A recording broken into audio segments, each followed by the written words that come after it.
What happens when you stop playing to win a game and you start playing to live in it? Most games give you a goal, a marker, or at least a map. Something to serve as a guiding catalyst. The Friends of Ringo Ishikawa gives you none of that. And in that emptiness, the game quietly asks the same question of you that it asks of Ringo. What are you actually doing with your time? This is not a game about choosing the right path. It's about realizing that every path you choose says something about the person you think Ringo is, and maybe something about yourself. The game begins as many do, with a tutorial. You're given control of Ringo mid-brawl, and the fighting mechanics are simple enough. You can block and grapple with the right bumper, punch with X, and kick with A. Following the intro, the scene cuts to night. The gang of five are commiserating amidst a scattered assembly of defeated foes from neighboring schools. It's revealed that Ringo has turned down an offer for an alliance. When asked why, Ken says, "We have to think of our legacy, Masaru. Of all people, you must understand this. If we juniors take out 4 senior gangs between the 5 of us, it's a bid for greatness." "You read too much manga," Masaru says. To which Ken replies, "Manga's the shit, Masaru." Despite their mixed feelings on Ken's sentiment, the 5 friends are unified in their eagerness to continue skirmishing. Upon Ringo's word, they move in sync to confront Yamada and his crew. After a flippant exchange between gangs, the fight begins, and it's not long before the title appears and the screen fades to black. Ringo and Masaru are now faced with another obstacle as they are reprimanded by school counselor Machida, who has advised the principal to expel them. The transition from scuffle to academia serves as the entirety of the developer's intentionally brief and bare-bones tutorial. Players have been shown how to fight, perhaps the most straightforward aspect of the game, and the location of the school. A telling choice from a developer with a preference for the more niche aspects of gaming. Friends of Ringo Ishikawa is the first official release from Yo, a Russian developer who has never actually been to Japan. The 2018 release is a fitting evolution from a developer whose early experiments in the medium involved utilizing sprites from Mighty Final Fight and the River City Ransom series. And while it's easy to see the influence from old-school beat-em-ups, the game's unique identity is born of inspiration he cites from the likes of Shenmue, Final Fantasy VII, and portions of the Persona series. During an interview with Talk Time Live, Yo reveals his specific tastes consist of the more granular aspects of these massively popular titles. He doesn't cite the epic battle between Cloud and Sephiroth in Final Fantasy VII's closing act, but the ability to purchase a villa in Costa del Sol. And rather than the dungeon crawl through Persona 3's Tartarus, he points to the school segments of the game as his version of perfection. I usually reflect on everything I do, so when I reflected on my gaming experience, I noticed that I don't play to win a game. I play to live in a game. This philosophy is mirrored through nearly every aspect of the Friends of Ringo Ishikawa. He cites a deep love for manga and movies, with one of the game's most direct inspirations being the Korean film, Once Upon a Time in High School. But much of Ringo's world is drawn directly from Yo himself, rather than the delinquent archetype. Specifically, his time as a self-confessed troublemaker with a gambling addiction. Even the way Ringo fights is inspired by his creator, a longtime practitioner of both traditional boxing and kickboxing. Struggling to find artists, Yo put his father to work, using photos of his son's combat movements as reference while learning pixel art. However, the game can, at times, mirror life too closely, almost taking the banner of immersive sim a bit too far. Much like Ringo himself, it's easy for first-time players to flounder aimlessly, but the game is crafted this way intentionally. You're given free rein to dictate how Ringo spends his days. Attend first period from 9 to 11, cut out early to work at the video rental store, or skip both completely and pass the time brawling with rival factions throughout town. It's up to you. The game never nudges you towards a correct choice. That lack of direction is highlighted through Ken, While Ringo drifts, Ken is notably absent from your crew early on, his time instead devoted to training at the local boxing gym. The game makes it evidently clear that he has chosen a path, while Ringo hasn't. Even when you stop by his house, you're turned away by his mother. Ringo, on the other hand, returns to his studio apartment, a space that's hard to read as anything but temporary. A bed, a heavy bag, a bookshelf, a desk, and a balcony for quiet smoke breaks. It feels less like a home and more like an adolescent retreat, suspended somewhere between childhood and adulthood. The absence of any parental presence only reinforces that sense of isolation. There's no explanation for when school starts, how to pick a fight, that smoking can restore your health, or when and where to find the titular friends who make up your crew. These are things you're expected to stumble into. In that way, the game doesn't teach you how to play. It forces you to learn how to exist within it. And I can't help but relate to that uncertainty. The feeling of making choices in youth without fully understanding their weight or the course they're setting you on. It's a powerful idea, but it also left me wondering, at what point does that authenticity begin to push against what we expect a game to feel like, or the entertainment players are supposed to derive from it? This might be the game's greatest strength and its greatest weakness. Players are given control over much of his life, but there are aspects of the character that remain untouchable. You can spend your days assembling your crew and asserting dominance over rival factions, carving out a reputation as the toughest delinquent in town. Or focus on making Ringo a scholar, attend class, study, and hit the books instead of the pompadoured punk who was unfortunate enough to cross your path. Maybe you dedicate yourself to training, finding structure through discipline at the boxing gym or judo practice. Each choice doesn't just change how you play. It explores the question of who Ringo could become, and the game is constantly reminding you of his potential.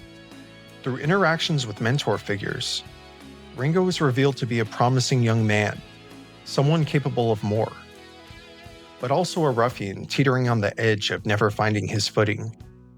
We see this early on during conversations with school counselor Machida, who recognizes something in Ringo, perhaps a reflection of his younger self. And similarly, through chance encounters with his former karate coach, Harima. Head to the docks at the crack of dawn, and you can find a figure that is strikingly similar to that of our protagonist. A quiet image of what Ringo might have been, or could still be. Initiate a conversation, and he'll ask if you're out for a jog, or if you've been practicing your techniques at home. Even when Ringo says no, he tries to convince his former pupil of their benefits. But any attempts you make to attend practice, whether it be out of curiosity or to make amends, are futile. The game begins with Ringo having already quit karate, despite being the team captain. Ringo has already made that choice, and it's one that players can't undo. Ringo isn't a blank canvas, but Yo leaves enough space for the player to decide what parts of his life actually matter. Outside of a handful of events tied to specific times and places, the game rarely locks you into cutscenes or scripted moments.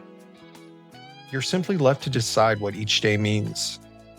So if the game refuses to hold your hand, what happens when you try to give Ringo direction yourself?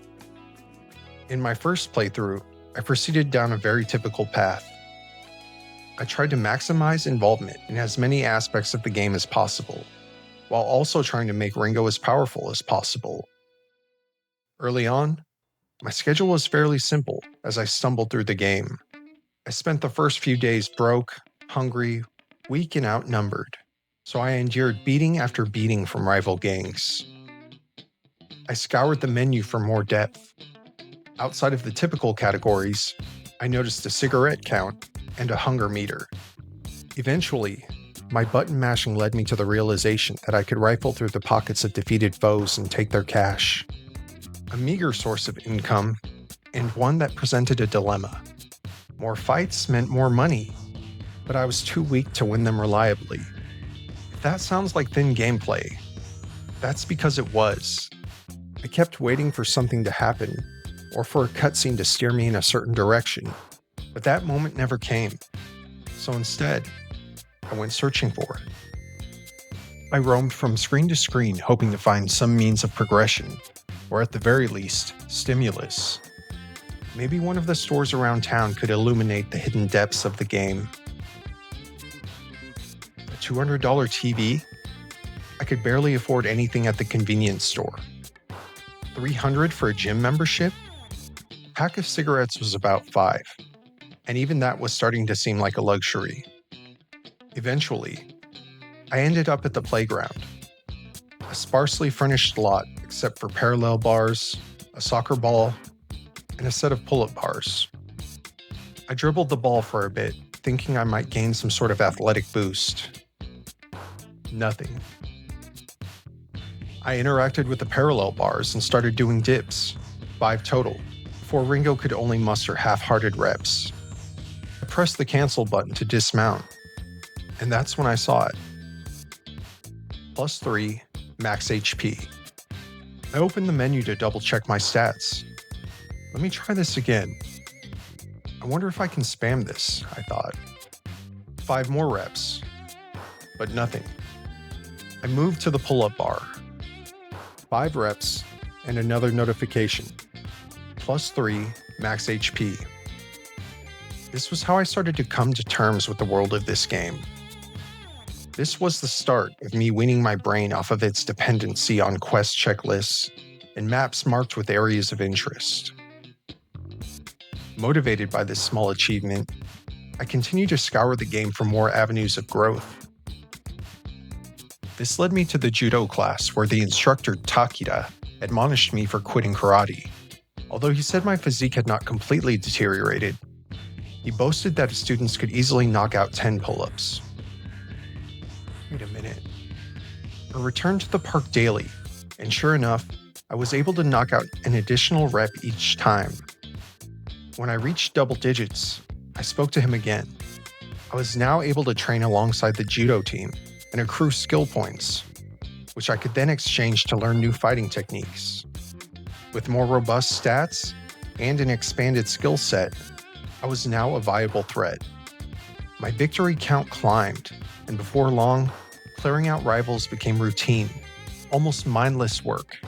So much so that I paid little attention to the bags they left behind. Still in the habit of collecting my prize straight from their pockets. Then, in passing, Ringo automatically slung one across his shoulder.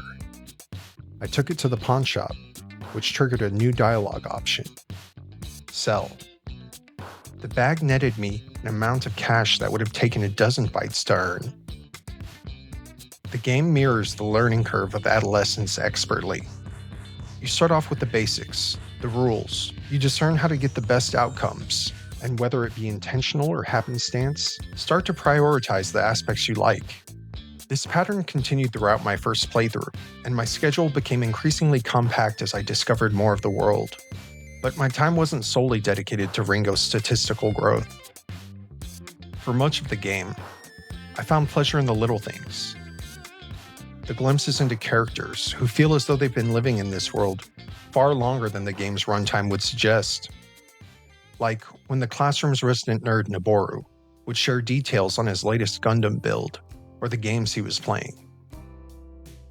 Or the school counselor Machida, who, when spotted around town, carries himself with the same body language as the delinquents. A slow, steady stroll, with both hands tucked into his pockets. It led me to believe that his soft spot for Ringo and the crew might stem from his own time as a ne'er-do-well. It's never confirmed, but to me, it stands as an irrefutable piece of the world's lore. The game is full of these quiet details, small interactions and behaviors that don't announce themselves, but reward attention. Personally, this is what shifted the experience from a slog to something increasingly endearing. Even something as simple as bumming a cigarette from your friends or from a rival gang you're on good terms with starts to feel less like a mechanic and more like another way the world acknowledges your place in it. But nothing matched the moments of belonging that could only be provided by the game's titular friends. Part of that was simply knowing where to find them. Soon enough, I discovered Goro hanging out on the roof, while Shiro could be found in the classroom next door or near the stairwell on the second floor.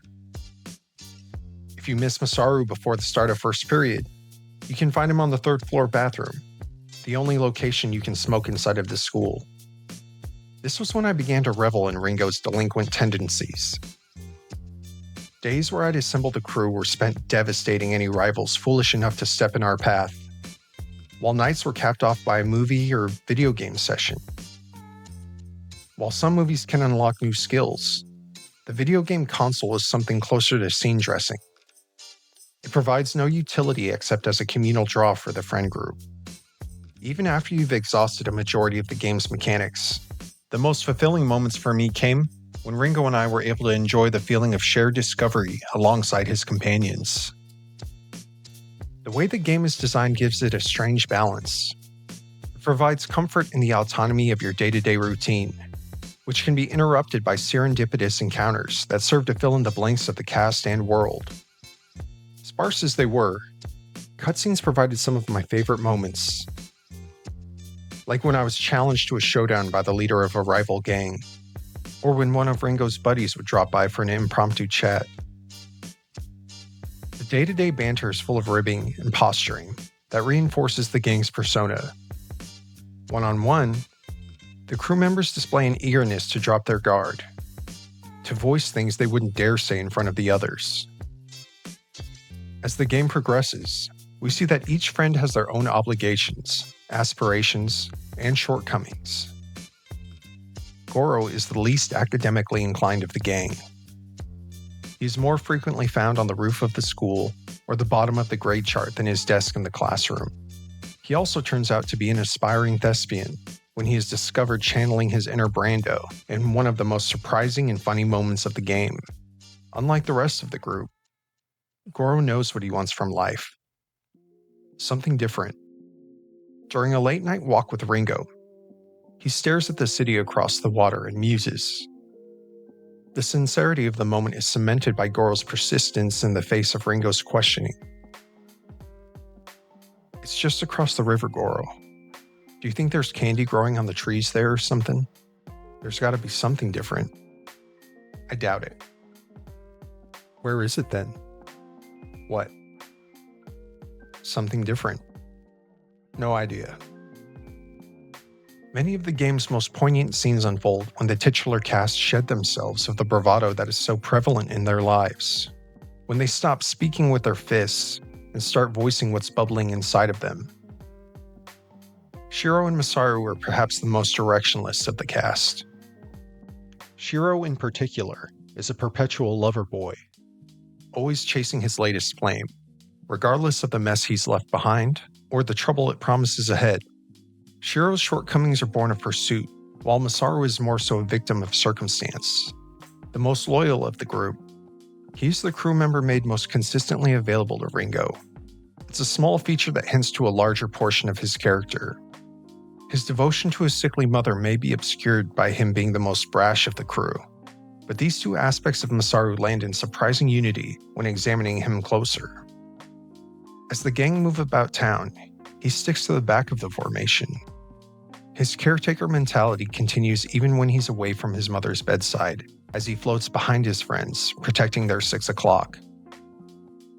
So it only makes sense that Ringo would return the favor when Masaru runs up a debt with a local thug, a moment that reframes his gambling addiction from what was once a topic of ridicule and now solidifies it as a serious problem, one that has placed him in the pocket of the town's most nefarious gangster, Murakawa, with the Yakuza-shaded character now demanding Masaru take on a job to settle his tab.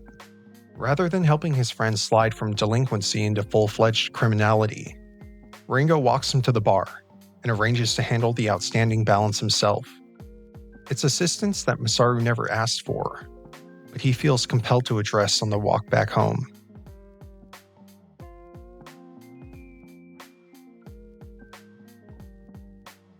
Ringo. I'm done gambling, Ringo. I swear. Good. I have some things I can sell. I can get a job. We'll figure this thing out. We'll figure it out. Thank you, Ringo. There's no well-earned admonishment, no alternative path suggested. The two walk on, perhaps in the hopes that the silence will quell the uncertainty surrounding their dilemma, and possibly their friendship. Ken may be Ringo's polar opposite. He is noticeably absent and uninvolved in routine gameplay. At first, he is insulated from the rest of the group due to his focus on training for an upcoming boxing tournament. Attempts to approach him at school are typically met by a grayed-out text box, marking him unavailable for interaction. While the other members of the crew have their typical hangout spots where you can have them join your party, Ken lounges in the classroom next door, in the library, or somewhere unseen outside the scope of play. Following a cutscene where Ken viciously defeats a challenger from a neighboring school, he's revealed to have broken his hand, the injury effectively ending his training. Thought this would bring him back into the fold of the friend group, but still, he remained unavailable.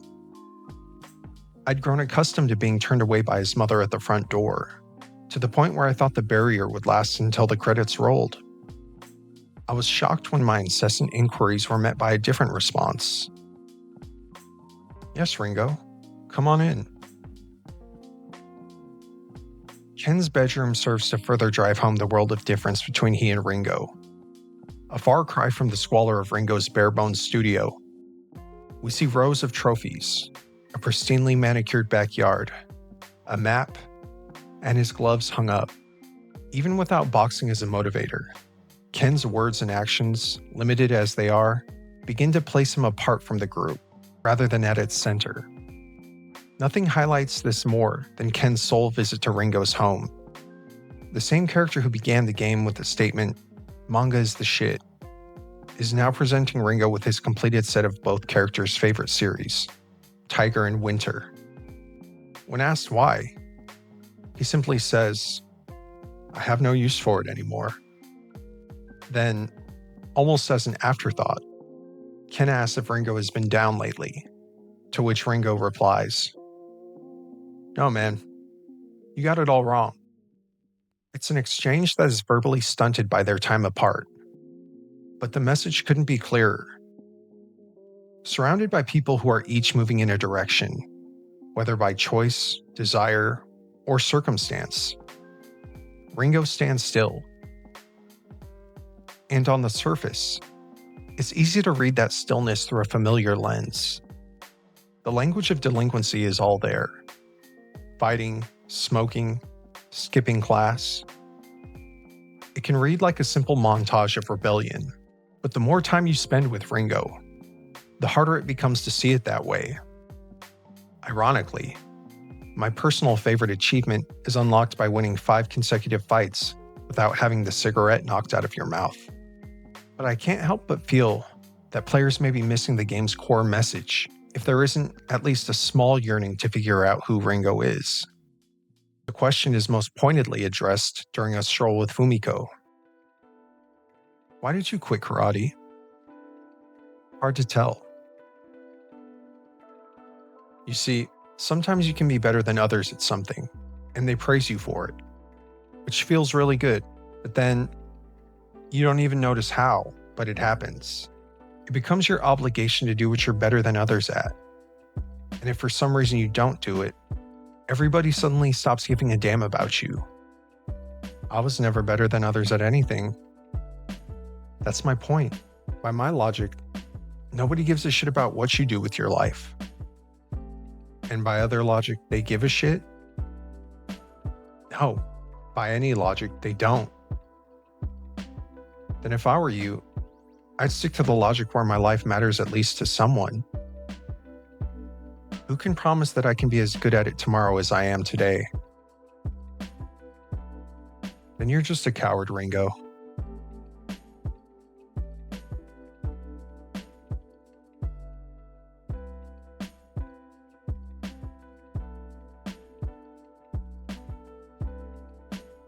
I just don't think that people should have to contend for the right to matter to someone. Because you're afraid of losing. Because it's not some kind of a contest. You should matter to at least somebody just because you were born. It's a powerful yet ambiguous exchange that is perfectly fitting for the game.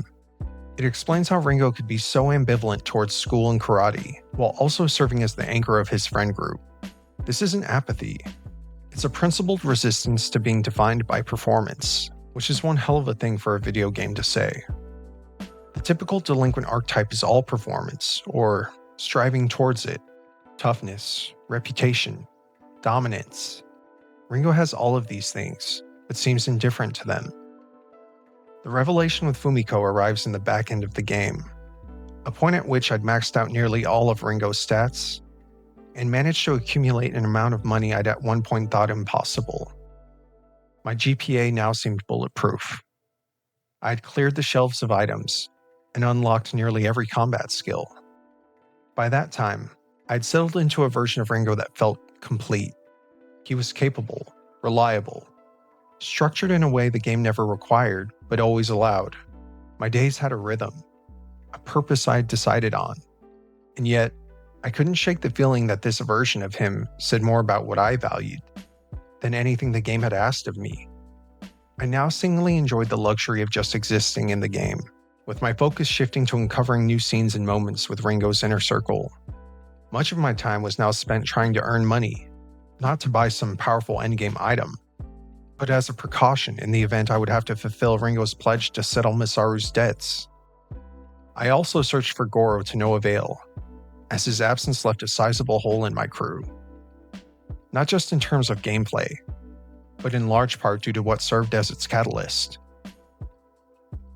A scene in which he and Ringo witnessed a kiss between Ken and Hanako, a classmate who'd long been the object of Goro's affection, a fact well known to Ken and the rest of the crew. When asked by Talk Time Live if there is one true way to play the game, Yost stated, "I wanted players to play their own way, but to stay in character. That's why you can't rob your classmates, for example. And you still have to fight in some scenes because Ringo is a gang leader after all. You can't turn him into a complete nerd. So what does it mean to be true to Ringo? It's hard to say if I found that in my playthrough. I dove as deeply as I could, exploring different aspects of the game's world. Based on the time I was allotted, I want to say I was doing something right. I've seen posts detailing runs as short as 3 weeks, while I was able to make it to just over 9. But what exactly was it that I was doing that allowed me such a prolonged glimpse into Ringo's life? Was it the academic rigor I placed him under? Was it the hours I dedicated to honing his martial skills? If my early playstyle was focused on figuring out what the world had to offer, my endgame approach seemed to come dangerously close to exhausting those various avenues. So I looked to both the story and Ringo's crew for the next beat or climax of gameplay. Eventually, it came in the form of another fizzled relationship for Shiro, raised tensions with a rival gang, and a brawl from the roof to the front gate of the school which finally saw Ken back in action. But rather than signaling a return to form for the friend group, it would turn out to be the last hurrah. In an act of retaliation, Goro is later cornered and beaten into a coma. At Ringo's command, Shiro heads off to gather Masaru, with the additional guidance to meet at the train station at 6 o'clock. Ringo, on the other hand, stops by Ken's home with the same intention, rallying the troops to avenge their friend. "I'm not going, Ringo." "What do you mean?" "Nobody's going." "Did you know that Shiro and Madoka made up?" "She forgave him." "She forgave him? You haven't grown up yet, have you?" "Masaru came by yesterday to borrow a couple grand. Shiro said he saw him too. I didn't give him any money, of course." "I see. Nobody cares for this shit anymore. Do you?" "I told you already." "I'll be waiting for you at 6, Ken." It raises a lot of questions. Was Ken right in distancing himself from the group? Was it an act of clairvoyance? Or was his absence the catalyst that set its deterioration in motion? Yo has stated that the game was crafted from the ending backwards. No matter how players might attempt to engineer or shape Ringo's life, the outcome was unavoidable. Masaru would inevitably break his promise to Ringo and continue pouring his money into pachinko. Shiro would cast his friends aside for his latest flame, and Ken would choose to walk his own path alone, abandoning the blind subservience he'd once shown to the group. 6 o'clock comes, and the train to the showdown along with it. But that's it. Ringo stands smoking on the platform alone. He walks to the doors and takes a single glance over his shoulder before stepping in. It's another difficult question in a game full of them. Is Ringo finally taking a step down his own path, or is he making a bold declaration that he never will? The solemn train ride gives players just enough time to ponder. Upon his arrival, it's straight to business for Ringo. Wave after wave of red-uniformed foes enter the screen. For players who've dedicated any significant amount of time to training, it's all too easy to put them down just as quickly as they appear. The unfavorable odds do little to tip the scales, but they succeed in driving home the bitterness of the battle. Victory isn't the point. There's no set amount of enemies or area to advance to, just the lonely feeling of our protagonist that is underlined as the game's title appears on screen and the scene fades to black, credits beginning to roll. Ken was right. No cavalry came charging in. But I don't think that meant Ringo was wrong. In a game that has circled the transition from adolescence into adulthood so powerfully, the scene is, in my view, a perfect end cap to the themes presented throughout the game. The Friends of Ringo Ishikawa gives you time, freedom, space to exist, but it never tells you what that existence should mean. Because Ringo was never a blank canvas. He was a mirror. And what you see in him depends entirely on what you bring with you.